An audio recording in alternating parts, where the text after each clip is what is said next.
قال الله تبارك وتعالى في قرآن المجيد: أعوذ بالله من الشيطان الرجيم. بسم الله الرحمن الرحيم. يا أيها الناس اتقوا ربكم الذي خلقكم من نفس واحدة وخلق منها زوجها وبث منهما رجالا كثيرا ونساء واتقوا الله الذي تساءلون به والأرحام إن الله كان عليكم رقيبا. بسم الله الرحمن الرحيم. يا أيها الذين آمنوا اتقوا الله حق تقاته ولا تموتن إلا وأنتم مسلمون. بسم الله الرحمن الرحيم.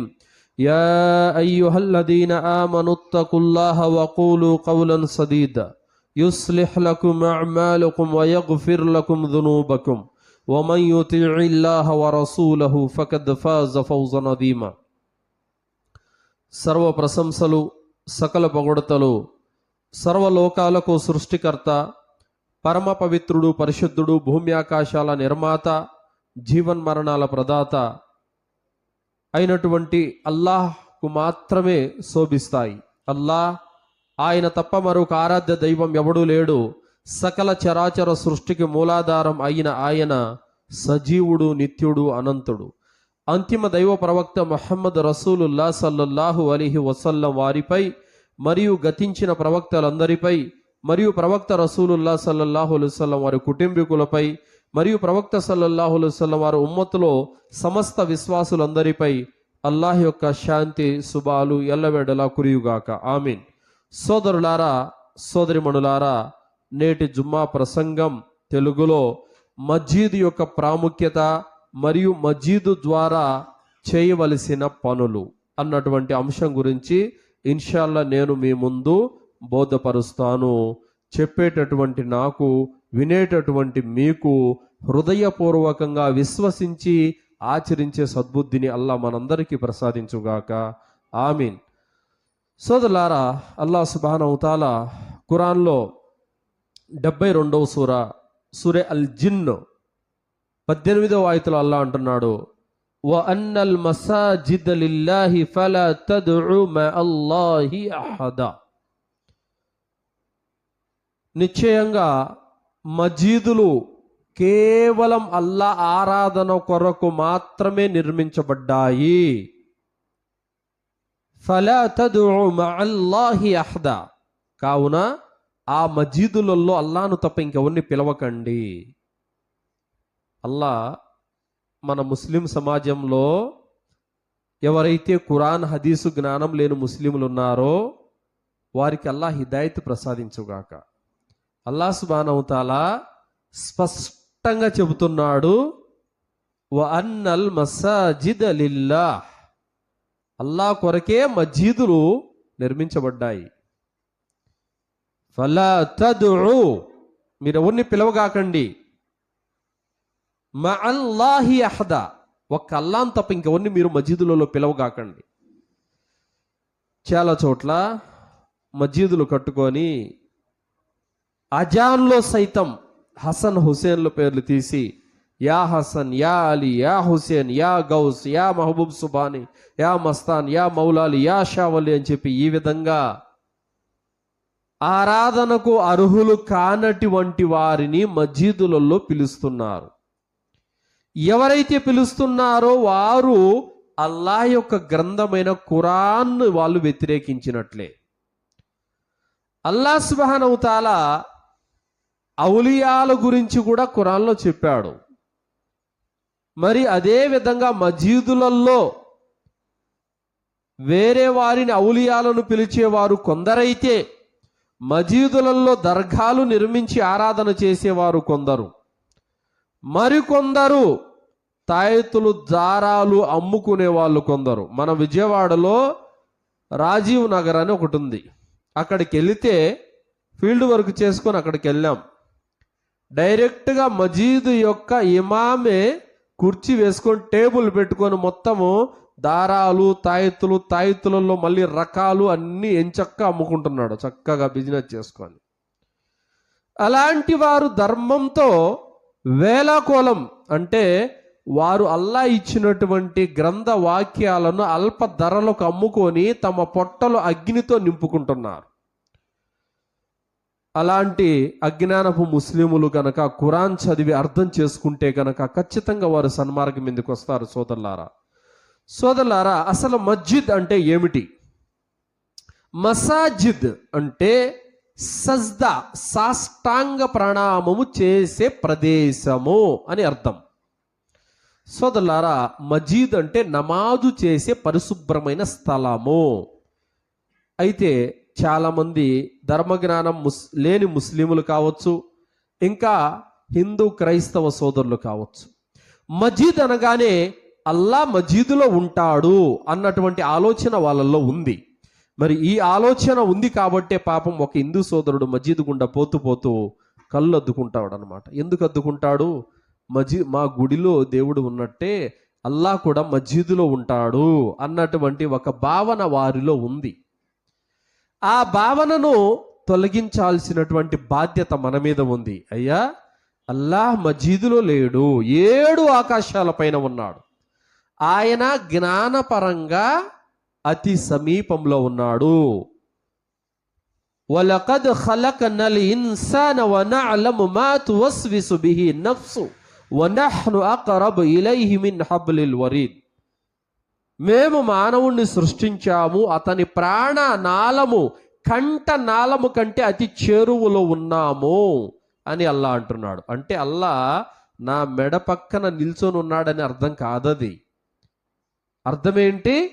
ఆయన నాకు ఎంత చేరువలో ఆయన జ్ఞానం ఉందంటే దాన్ని మనం ఎలా అర్థం చేసుకోవాలంటే, ప్రవక్త సల్లల్లాహు అలైహి వసల్లం వారు మజీదులోకి వచ్చారు, నమాజ్ చేసుకుంటున్నారు.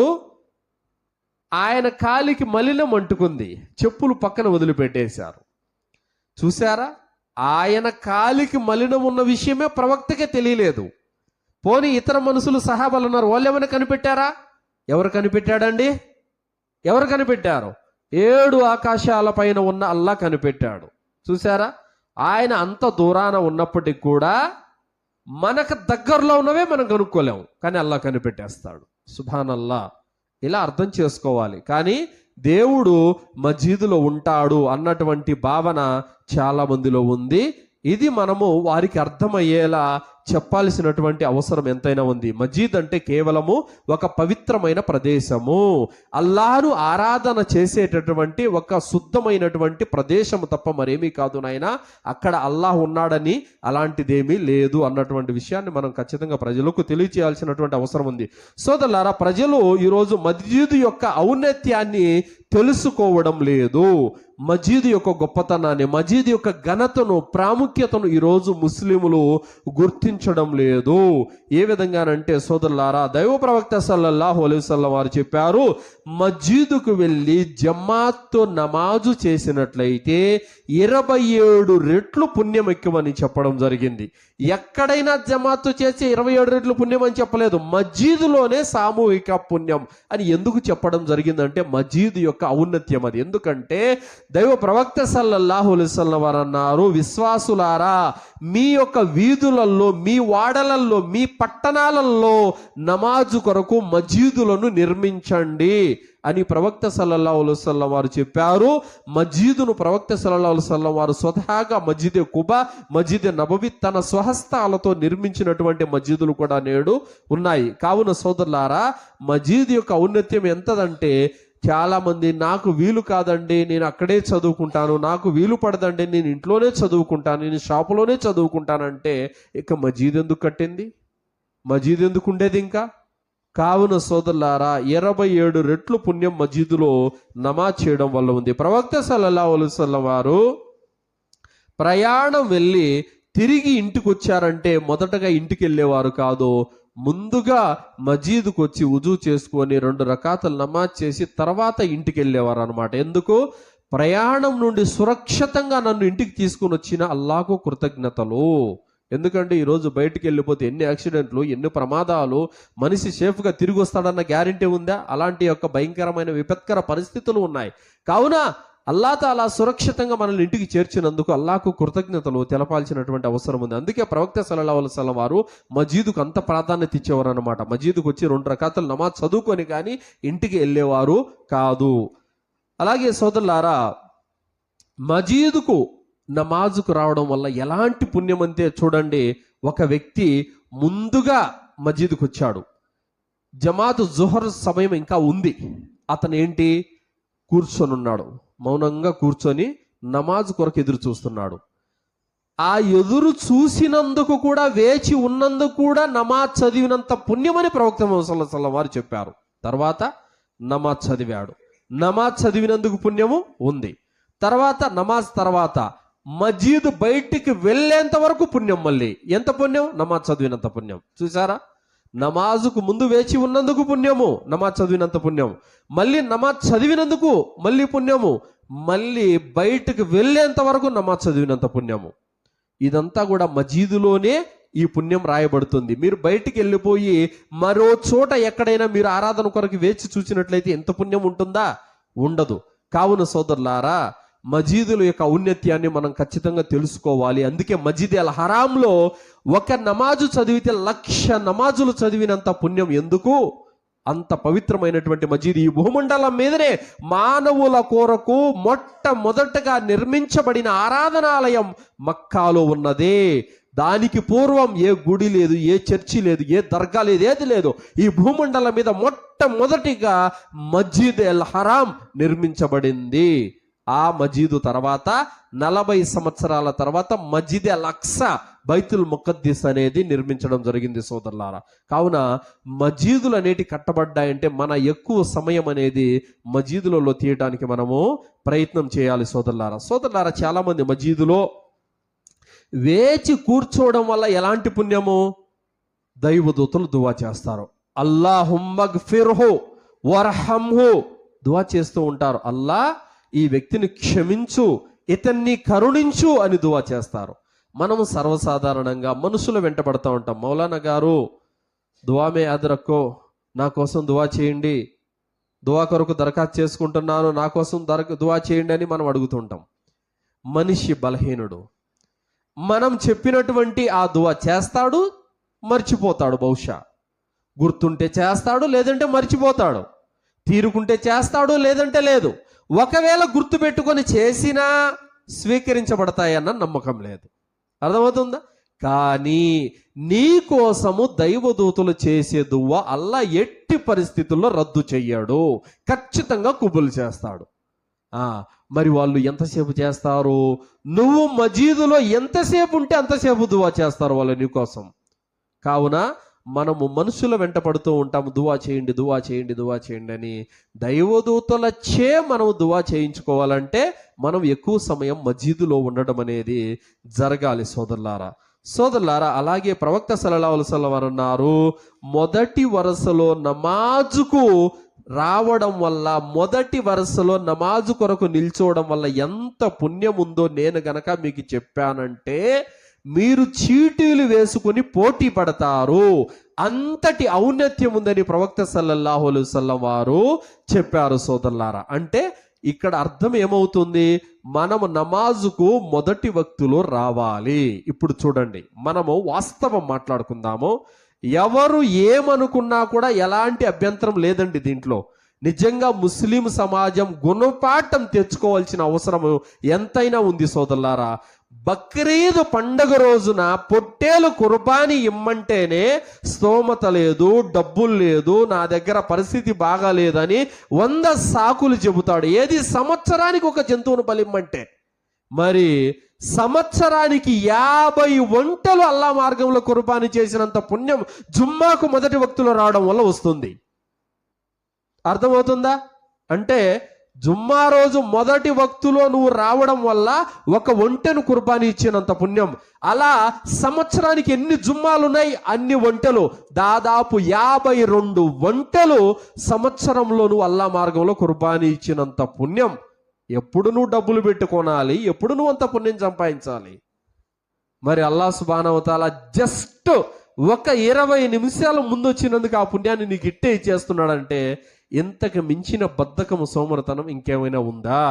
చెప్పండి. అందుకే ఒక యూదుడు అన్నాడు, మీరు మా పైన ఎప్పటికీ విజయం సాధించలేరు. సాధిస్తారు ఎప్పుడో తెలుసా? ఎప్పుడైతే ఫజర్ నమాజు మస్జిదులతో జమాతో నిండిపోతాయో అప్పుడు అల్లా మాపై మీకు విజయాన్ని ప్రసాదిస్తాడు. అప్పటి వరకు మీ వల్ల ఏం కదని అన్నాడు అతను. వాస్తవం, నిజమండి.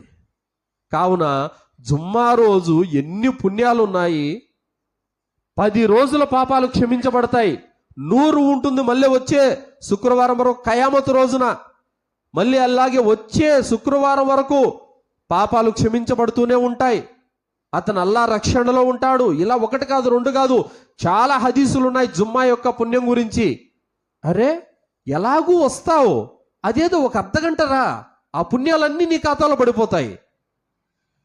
ఖతీబు ఎప్పుడైతే ప్రసంగం చేయటానికి మెంబర్ మీదకి ఎక్కుతాడో దాని తర్వాత దర్వాజా దగ్గరున్న దైవదూతలు దఫ్తర్ మూసేసి వచ్చి కూర్చుంటారు. దాని తర్వాత నువ్వు వచ్చినా రానట్టే లెక్క వాళ్ళ దృష్టిలో. కావున సోదరులారా, పుణ్యాలు సంపాదించుకోకపోతే పరలోకానికి ఏం తీసుకెళతావు, ఇది గుర్తుపెట్టుకోవాలి. కావున సోదరులారా, మొదటి వరుసలో నమాజుకు ఎవరైతే ముందు వస్తారో వారికి మాత్రమే మొదటి వరుస దక్కుతుంది. 2వ వరుస, 3వ వరుస, 4వ వరుస వాళ్ళకి మొదటి వరుసలో ఉన్న వాళ్ళకు వచ్చిన పుణ్యాలు రావు, తక్కువ వస్తాయి.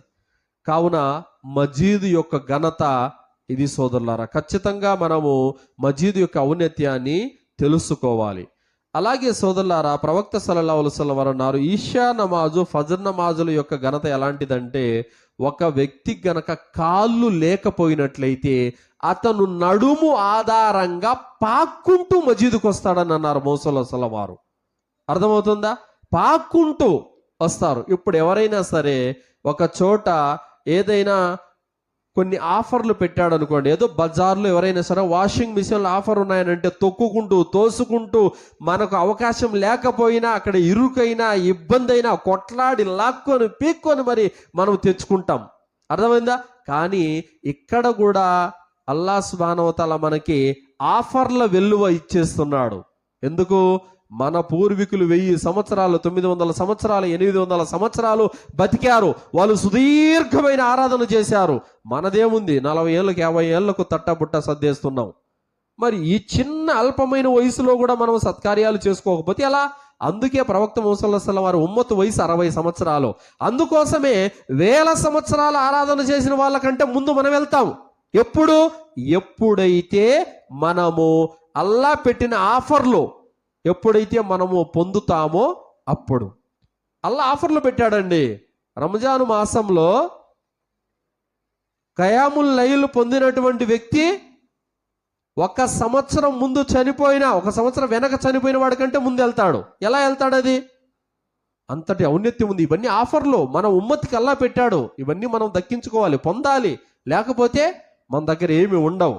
కావున సోదరులారా, ఫజర్ నమాజు, ఈషా నమాజు మస్జిద్లో జమాత్తో చదివితే ఎంత పుణ్యం ఉందో, వాడికి కాళ్ళు లేకపోయినా కూడా వచ్చి నమాజ్ చదువుతారని ముహమ్మద్ సల్లల్లాహు అలైహి వసల్లం వారు చెప్పారు. అంతటి ఘనత మస్జిద్కు ఉంది సోదరులారా. మస్జిద్కు నడిచి రావడం వల్ల, ఒక వ్యక్తి మస్జిద్కు నడిచి రావడం వల్ల అతను వేసే 1 అడుగు పుణ్యం రాయబడుతుంది, 1 అడుగు పాపం చెరిపివేయబడుతుంది. మస్జిద్కు నమాజు చేసే ఉద్దేశంతో అతను మస్జిద్కు నడిచి రావడం వల్ల ఇంతటి పుణ్యం ఉంది సోదరులారా. అలాగే మస్జిద్కు వచ్చేవాడు చాలా ప్రశాంతంగా, నిమ్మలంగా, ఆనందంగా ఉంటాడు. ఎవడైతే మస్జిద్కు దూరంగా ఉంటాడో, మస్జిద్కు అమావాస్యకు, పున్నానికి ఒకసారి వస్తాడు, జుమ్మాకు, రంజాన్కు ఒకసారి వస్తాడో, వాడి జీవితంలో ఎలాంటి ప్రశాంతత ఉండదు, వాళ్ళ జీవితంలో ఎలాంటి సంతోషం కూడా ఉండదు సోదరులారా. కారణం ఏమిటంటే, అల్లాహ్ సుబ్హానహు వ తఆలా ఖురాన్లో తెలియపరిచాడు. 70వ సూరే అల్ మారిజ్లో అల్లాహ్ అంటున్నాడు, 19, 20, 21వ ఆయతులో అన్నాడు, ఇన్నల్ ఇన్సాన ఖులిక హలూఆ, మానవుడు నిశ్చయంగా మహాదూకుడు స్వభావిగా పుట్టించబడ్డాడు. వైదా మస్సహు షర్రు జజూఆ, అతనికి ఏదైనా కాస్త కీడు కలిగిందంటే కలవరపడిపోతాడు. అయ్యో, కష్టాలు బాధలు అన్నీ నా మీదే వచ్చేసాయని చెప్పి. వైదా మస్సహుల్ ఖైరు మనువా, ఒకవేళ అతను గనక ఏదైనా మేము మంచిని ప్రసాదించామంటే నా అంతట వాడు ఎవడు లేడని కాలు రగరేస్తాడు, ఉబ్బి తబ్బిబ్బైపోతాడు. ఈ మూడు మాటలు అల్లా చెప్పాడు. మానవుడు దూకుడు స్వభావిగా పుట్టించబడ్డాడు. ఏదైనా కీడు కలిగితే తట్టుకోలేడు, కలవరపడిపోతాడు. ఏదైనా మేలు జరిగితే తట్టుకోలేడు, పొగుడుకుంటాడు. 4 మాటల్లో ఏమన్నాడు తెలుసా? ఇల్లల్ ముసల్లీన్, కానీ నమాజ్ చదివే వాళ్ళు మాత్రం ఇలాంటి వారు కారంటున్నాడు అల్లా. చూసారా, నమాజ్ చదివే వారిలో అణుకువ ఉంటుంది, ప్రశాంతత ఉంటుంది, కష్టాలకు బాధపడడు, కలవరపడిపోడు, ఓర్పు వహిస్తాడు, దాని ద్వారా పుణ్యం. రెండోది, సుఖం కానీ సంతోషం కానీ ఆనందం కానీ వచ్చిందంటే అల్లాకు కృతజ్ఞత తెలుపుకుంటాడు, దీని ద్వారా పుణ్యం. అంటే కష్టాలు వస్తే ఓర్పు వహిస్తాడు, పుణ్యం. లాభం కలిగితే కనుక కృతజ్ఞత తెలుపుతాడు, పుణ్యం. ఇల్లల్ ముసల్లీన్, నమాజు చదివే వాళ్ళు మాత్రం అలాంటి వారు కాదు. నమాజ్ ఎక్కడ చదువుతారు? మస్జిద్లో చదువుతారు. కావున మస్జిద్కు వచ్చేవాడికి సుకున్ ఉంటుంది, ప్రశాంతత ఉంటుంది, వాడి జీవితంలో ఆనందం ఉంటుంది. మీరు ఇంకా చూడండి, రంజాను మాసంలో బాగా సిగరెట్లు తాగేవాడు, మందు తాగేవాడు, అలాగే ఇంకా పాపాలపై పాపాలు చేసుకునేవాడు, రంజాన్ వచ్చిందంటే అన్నీ మానేసి రోజే ఉంటాడు, పవిత్రంగా ఉంటాడు, సిగరెట్ తాగడం మానేస్తాడు, పాపం చేయడం మానేస్తాడు. ఎందుకు ఇలా ఉంటాడనంటే ఆ నెలలో మస్జిద్కు దగ్గర అవుతాడు. అతను మస్జిద్కు దగ్గర అవుతాడు, నమాజ్ చేయడానికి మస్జిద్కి వస్తాడు, ఖురాన్ చదవడానికి మస్జిద్లో కూర్చుంటాడు, బయాన్ లేడానికి మస్జిద్లో కూర్చుంటాడు, జిక్ర్ చేసుకుంటూ మస్జిద్లో ఉంటాడు. ఆ నెల అతను పవిత్రుడైపోతాడు, చాలా పద్ధతిగా మారిపోతాడు. మస్జిద్కు దగ్గర అయితే ఎవరైనా మారిపోతారు. మస్జిద్కు దగ్గర కాకుండా దూరంగా ఉనిందంటే అతని జీవితం అనేది దుర్భరం అవుతుంది. సోదరులారా, అలాగే మస్జిద్కు రావడం వల్ల జ్ఞానం పొందుతాడు. చెప్పేటటువంటి ఉలమాలు చెప్పే బయాన్లు వింటాడు. ఉదయం సాయంత్రం దర్సులు జరుగుతాయి. ప్రతి నమాజులో ఖురాన్ పారాయణం వింటాడు. తద్వారా అతను హృదయం శుభ్రమైపోతుంది. కావున మస్జిద్కు రావడం వల్ల 1, 2 కాదు, అనేక పుణ్యాలు అనేవి ఉన్నాయి సోదరులారా. కానీ ఈరోజు దురదృష్టకరమైనటువంటి విషయం ఏమిటంటే స్త్రీలను మస్జిద్కు దూరం చేసేశారు. చూడండి, సమాజంలో ఈరోజు ముస్లిం మహిళలు జ్ఞానానికి దూరంగా ఉన్నారు. కారణం ఏంటంటే మస్జిదులకు రాకుండా చేశారు. ఇది తప్పు. చాలామంది స్త్రీలు మస్జిద్కు రాకూడదు అని అంటారు. ఒక్క హదీసు చూపించండి స్త్రీలు మస్జిద్కు రాకూడదని ఎక్కడైనా ఉందేమో? అమ్మ ఆయిషా రదియల్లాహు అన్హా అంటున్నారు, మేము ఫజర్ నమాజు చేసుకొని ఇండ్లకు బయలుదేరిపోయేటప్పుడు కూడా మమ్మల్ని ఎవరు గుర్తుపట్టేవారు కాదు, అంత చీకటి ఉండేది. తర్వాత ప్రవక్త ఇది ఒక హదీసు దలీల్. రెండో హదీసు, ప్రవక్త సల్లల్లాహు అలైహి వసల్లం వారు ఇషా నమాజులో ఫజర్ నమాజులో సుదీర్ఘమైన సూరాలు చదివాలనుకునేవారు. కానీ పిల్లల ఏడుపులు విని తల్లులు ఎక్కడ ఆందోళన చెందుతారో అని భయపడి ఆయన క్లుప్తంగా, అంటే చిన్న నమాజు కుదించి ఆయన నమాజ్ చదివే త్వరగా ముగించేసేవారు. ఈ 2 హదీసుల ద్వారా స్త్రీలు మస్జిద్కు వచ్చేవారు రుజువు అవుతుంది. 3వ హదీసు, ఓ విశ్వసించిన ప్రజలారా, మీ స్త్రీలు గనక మస్జిద్కు వెళతామనంటే మీరు ఆపకండి, వారిని మస్జిద్కి తీసుకెళ్ళండి అని ఇంకొక హదీసు ఉంది. కోకొల్లల హదీసులు స్త్రీలు మస్జిద్కు రావచ్చు అనడానికి, రాకూడదు అనడానికి ఒక్క హదీసు కూడా దలీల్ లేదు. గతంలో ఒక అజ్ఞానం ఉండా. ఆ అజ్ఞానం ఏంటంటే స్త్రీలు ఎవరైనా సరే డేట్ అయ్యారంటే అరుగుల మీద పంచల మీద ఉండాల్సిందే తప్ప ఇంట్లోకి ఎంటర్ లేదు వాళ్ళకి. ఈ అజ్ఞానం నడిచేది గత కాలంలో. ఇక మీరు కూడా అదే పని చేస్తున్నారు కదా. ఇక మీకు వారికి తేడా ఏముంది? ఏంటి తేడా? ఏమి తేడా లేదు. కావున సోదరులారా, స్త్రీలను మస్జిదులకు రాకుండా అడ్డుకోవడము ఇది నిజంగా చాలా చెడ్డ చేష్ట. అల్లాహకు భయపడాలి. అయితే వాళ్ళు చెబుతున్న మాట ఏంటంటే స్త్రీలు పురుషులు ఒకరినొకరు చూసుకునే అవకాశం ఉంది అని అంటారు. ఈ రోజుల్లో స్త్రీలకు సపరేట్ చేశారు, పురుషులకు సపరేట్ చేశారు. ఎక్కడ అవకాశం ఉంది? సరే, జ్ఞానం నేర్చుకోవడానికి వచ్చినప్పుడు వాళ్ళు పరదాలోనే వస్తారు, ఎలాంటి చెడు జరిగే అవకాశం లేదు. అయినప్పటికీ ఉమర్ రదియల్లాహు అన్హు యొక్క కాలంలో ఒక సంఘటన జరిగింది. ఒక స్త్రీ ఈషా నమాజ్కి వస్తుంటే ఆమెను బలవంతంగా రేప్ చేశారు. కానీ ఉమర్ రదియల్లాహు అన్హు అతన్ని మరణశిక్ష విధించారు అతనికి. కానీ ఆ సంఘటన జరిగిన కారణంగా ప్రవక్త ఉమర్ రదియల్లాహు అన్హు వారు నమాజును ఆపలేదే, స్త్రీలను మస్జిదుకు రావద్దని చెప్పలేదు. సోదరులారా, అక్కడ ఏదో ఒక సంఘటన జరిగిందని అప్పుడు ఉమర్ రదియల్లాహు అన్హు యొక్క కుమారుడు అబ్దుల్లా మస్జిదుకు స్త్రీలు రావద్దని ఆయన చెప్పారన్న మాట పట్టుకొని ప్రవక్త గారి హదీసులను పక్కన పెట్టడం ఎంత మటుకు సమంజసము ఒక్కసారి ఆలోచించాలి. సోదరులారా, ఈ మాటకే వస్తే ఒక వ్యక్తి అబ్దుల్లా బిన్ ఉమర్ దగ్గరికి వచ్చారు. వచ్చి, అబ్దుల్లా, హజ్జే తమత్తు ఉమరా కలిపి చేయొచ్చా అన్నారు. చేయొచ్చు అన్నారు. మరేంటి మీ నాన్న ఉమర్ చేయకూడదన్నారే? లేదయ్యా, ప్రవక్త సల్లల్లాహు అలైహి వసల్లం వారు చెబుతుండగా నేను విన్నాను, హజ్జే తమత్తు ఉమరా రెండు కలిపి చేయొచ్చు. మరి మీ నాన్న అన్నారు కదా. ఇక ఆయన కోపం వచ్చింది ఈ మాట చెప్పగానే. అరే, నీ పాడుగాను, నువ్వు నాశనం అయిపోను, స్వతహాగా ప్రవక్త నోటుకుండా నేను విన్నానని చెబుతుంటే నా మాట తీసుకోకుండా, ప్రవక్త మాట తీసుకోకుండా మా నాన్న అంట. మా నాన్న ఎవడయా? మా నాన్న మాట తీసుకుంటావా, ప్రవక్త మాట తీసుకుంటావా? స్వతహాగా ఉమర్ రదియల్లాహు అనే యొక్క కుమారుడే తన కన్న తండ్రి మాట తీసి పక్కన పడేశాడు. ప్రవక్త మాట ముందు ఏ మాట వచ్చినా కూడా అది చెల్లదు. మరి ప్రవక్త గారు స్త్రీలు మస్జిదుకు రావచ్చు అని ఎన్నో హదీసులు చెప్పినప్పటికీ, మా ముఫ్తీ సాబ్ చెప్పారని, మా మసలకు ఒప్పుకోదని ఈ సాకులు చెప్పి స్త్రీలను మస్జిదుకు దూరం చేశారు. వాళ్ళు ఎక్కడో ఒక పెళ్లికి వెళ్ళి పూర్తి పరదా తీసేసి ఆభరణాలు చీరలన్నీ అలంకరణ చేసుకొని అక్కడ కబుర్లు చెప్పుకొని గైర్ మహరీంతో ఉంటే మీకు పర్వాలేదు. అలాగే కాలేజీలకు బురకా లేకుండా వెళితే మీకు పర్వాలేదు. బజార్లకు మహరం లేకుండా వెళితే మీకు పర్వాలేదు. మస్జిదుకు జ్ఞానం నేర్చుకోవడానికి వస్తే మాత్రం మీకు అడ్డంకిగా ఉంది. ఇది ఎలాంటి దుర్మార్గమైనటువంటి చర్య.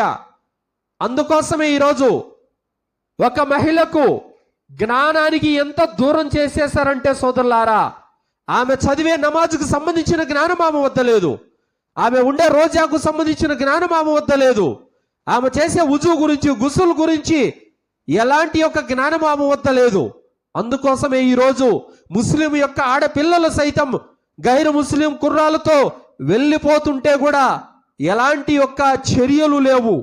కారణం ఏంటి? కట్టుదిట్టం చేసి వారికి తగినటువంటి విద్యా శిక్షణ ఇప్పించాల్సిన బాధ్యత మన మీద లేదా? సోదరులారా, స్త్రీ అంటే కేవలం వంటింట్లో వంట చేసుకోవడానికే కాదు సోదరులారా. సహాబాల కాలంలో ఉమ్మే వరక అన్నటువంటి ఒక స్త్రీ దావా పని చేసింది. 40 కుటుంబాలు ఆమె ద్వారా ఇస్లాంలోకి వచ్చాయి. మక్కా ప్రజలు ఆమెను చంపేశారు తెలుసా? ఆ విధంగా స్త్రీలు దావా పని చేసేవారు. యుద్ధానికి ప్రవక్త వారు వద్దంటే కూడా యుద్ధానికి వచ్చేవారు. అయినప్పటికీ కూడా యుద్ధానికి ఆ యోధులకి కట్లు కట్టడానికి, నీళ్లు తాపించడానికి స్త్రీలు కూడా యుద్ధానికి వచ్చేవారు, నమాజుకు వచ్చేవారు. ప్రవక్త గారు జుమ్మా చెబుతుంటే వెనక స్త్రీలు ఉండేవారు, ముందు పక్క పురుషులు ఉండేవారు. ఇన్ని హదీసులు ఇస్లాం చరిత్రలో ఇన్ని ఆధారాలు ఉన్నప్పటికీ కూడా మేం పట్టిన కుందేలుకు 3 కాళ్ళు అన్నట్టుగా అజ్ఞానం మీద, మూర్ఖత్వం మీద అలాగే ఉండిపోతే సమాజంలో ఎవరికి నష్టం? కావున మస్జిదులకు రావాలి, బయాన్లు వినాలి, వాళ్ళు మస్జిదులలో నమాజ్ చేసుకోవాలి, దువాలు చేసుకోవాలి, తౌబా చేసుకోవాలి, జిక్ర్ చేసుకోవాలి, ఖురాన్ చదవాలి, మదర్సాకు రావాలి, లైబ్రరీకి రావాలి. అనేక విషయాలు వాళ్ళు ఎప్పుడైతే నేర్చుకుంటారో, విద్యను పొందుతారో అప్పుడు వారు చైతన్యవంతులు అవుతారు. అల్లాకు ఎలా విధేయత చూపాలి, ప్రవక్తకు ఎలా విధేయత చూపాలి, భర్తకు ఎలా విధేయత చూపాలి, తన పిల్లల్ని ఎలా ఇస్లాం యొక్క మార్గంలో తీసుకురావాలి, ఇవన్నీ ఇస్లాం విద్య నేర్చుకోకపోతే ఆమెకు పుట్టుకతో వచ్చేస్తాయా? ఖచ్చితంగా ఈ విషయంలో ముస్లిం సమాజంలో చైతన్యం రావాల్సినటువంటి అవసరం ఉంది సోదరులారా. మస్జిద్ అల్ హరాం మీరు లైవ్ చూడండి, ఫోన్లో కూడా స్త్రీలు కూడా అక్కడ నమాజ్ చదువుకుంటా ఉంటారు. మస్జిద్ నబవీలో కూడా స్త్రీలు నమాజ్ చదువుకుంటా ఉంటారు. మస్జిద్ అల్ అక్సాలో కూడా స్త్రీలు నమాజ్ చదువుకుంటారు. ఆ కాలం నాటి నుండి కూడా మహిళలు నమాజ్ చదివేవారు. ఇప్పటికీ అదే సాంప్రదాయం కొనసాగుతుంది. మీకు మాత్రమే ఏమొచ్చింది? కావున మజీదులకు స్త్రీలను దూరం చేసి చాలా ఘోరమైనటువంటి పాపానికి ఒడిగడుతున్నారు. వారిని కేవలము ఈ వంటిల్లుకు మాత్రమే అంకితం చేయడము ఇది తప్పు సోదరులారా. కావున అలాగే స్త్రీల కోసం మజీదులలో ప్రత్యేకమైన శిక్షణ శిబిరాలు కూడా ఏర్పాటు చేయాలి. అది మదర్సా లాంటిది కానీ, లైబ్రరీ లాంటిది కానీ, ఏదో ఒక విధానం వారు విద్య నేర్చుకోవడానికి, ఒక స్త్రీ యొక్క ఆలిమాను పెట్టడం కానీ, ఏదో ఒక విధంగా వారు విద్య నేర్చుకోవటానికి ఏర్పాటు చేయాల్సినటువంటి బాధ్యత జమాతుల మీద ఉంటుంది సోదరులారా. అలాగే చాలామంది పిల్లల్ని వెంట తీసుకొని వస్తారు. మనం గమనించింది, పిల్లలు పాపం నమాజ్కి వస్తారు, వాళ్ళు కూడా పిల్లలందరినీ వెనక లాగేస్తారు, వెనక లైన్లో నిలడుకోమని అంటారు. వాళ్ళేమో ముందు పక్క నమాజ్ చదువుతుంటే పెద్దలు, వెనకలేమో పిల్లలు వారి పాలు కొట్టుకుంటూ అరుచుకుంటూ తిట్టుకుంటూ ఉంటారు. పిల్లలు మజీదుకు తీసుకురండయా. టర్కీ దేశంలోనైతే పిల్లలను మజీదుకు రావడానికి